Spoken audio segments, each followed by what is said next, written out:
कुंती ने श्री कृष्ण से वरदान में दुख क्यों मांगे। दोस्तों, कुंती से सीखें दुख का सामना कैसे करें। मुश्किल समय में सुख शांति पाने के लिए क्या करना चाहिए।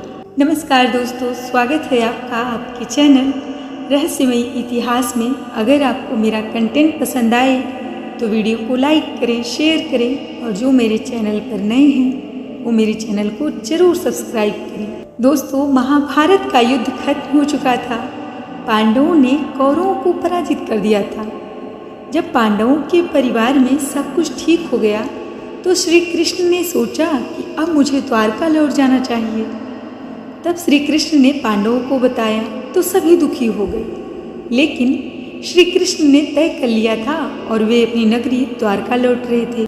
भगवान का रथ आगे थोड़ा बढ़ा तो रथ के सामने कुंती आकर खड़ी हो गई।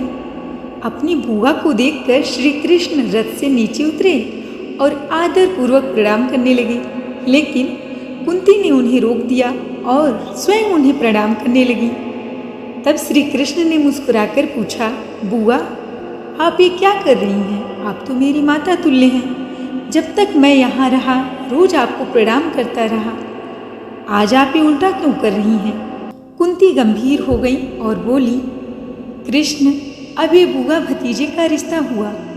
मैं जानती हूँ कि तुम भगवान हो। मेरे बच्चों ने बचपन से तुम्हारी कहानियाँ भगवान के रूप में सुनी हैं। अब जीवन के अंतिम पड़ाव पर हूँ। तुम भगवान हो, इसलिए मैं कुछ मांग सकती हूँ। दोस्तों, तब श्री कृष्ण बोले, मांगिए बुआ, आज मैं भगवान, आप भक्त, जो भी चाहें मांग लीजिए।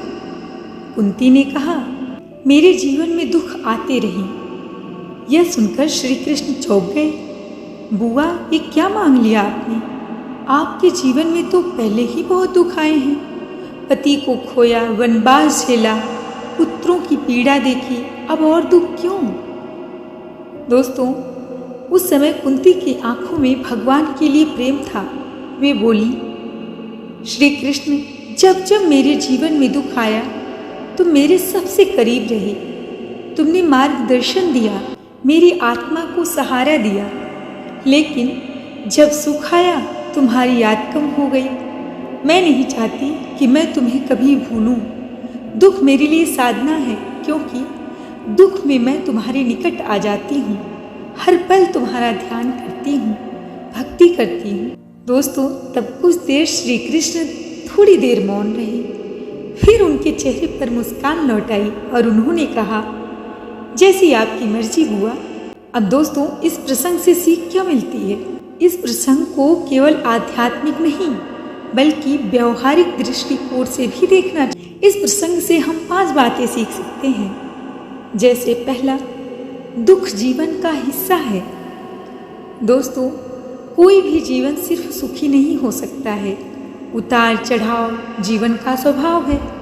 दुख को स्वीकार करना, उसका सामना करना ही मजबूत व्यक्ति की पहचान है। दूसरा, दुख हमें जागरूक बनाता है।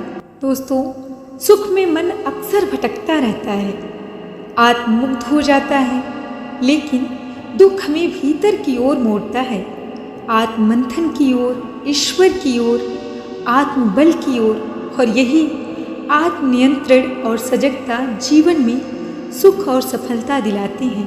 तीसरा, संकट में भगवान का ध्यान करें। दोस्तों, कुंती का भाव था कि दुख में भगवान याद आते हैं, यानी वह आंतरिक शक्ति जिसे हम ईश्वर कहते हैं। दुख के दिनों में उसी से जुड़ना चाहिए, बजाय इसके कि हम भगवान से दूर हो जाएं। चौथा, दुख में भी आत्मविश्वास बनाए रखें। दोस्तों, जब हम कठिन समय से गुजरते हैं तभी हमारी असली हिम्मत और आत्मबल सामने आता है। इस संघर्ष में ही जीवन की असली शिक्षा छुपी होती है। बुरे दिनों में आत्मविश्वास बनाए रखेंगे तो जल्दी हालात बदल सकते हैं। पांचवा, भक्ति और ध्यान से मन होता है शांत। दोस्तों, जब भी जीवन में कोई दुख आए तो उसे उसका सामना सकारात्मक सोच के साथ करना चाहिए। भक्ति के साथ ही ध्यान और आत्मचिंतन करेंगे तो मन शांत रहेगा और हम सही निर्णय लेकर जीवन में सुख शांति फिर से पा सकते हैं। दुख को शत्रु नहीं, साधना का समय मानना चाहिए। और दोस्तों, तभी जाकर जीवन में संतुलन आ सकता है। तो दोस्तों, कैसी लगी आपको ये वीडियो, हमें कमेंट में ज़रूर बताइएगा। और आज का आपको कंटेंट मेरा अगर पसंद आया हो तो वीडियो को लाइक करें, शेयर करें। और हाँ, जो मेरे चैनल पर नए हैं वो मेरे चैनल को ज़रूर सब्सक्राइब करें। तो दोस्तों, मिलते हैं नेक्स्ट वीडियो में एक और रहस्यमयी कथा और जानकारी के साथ। तब तक के लिए नमस्कार।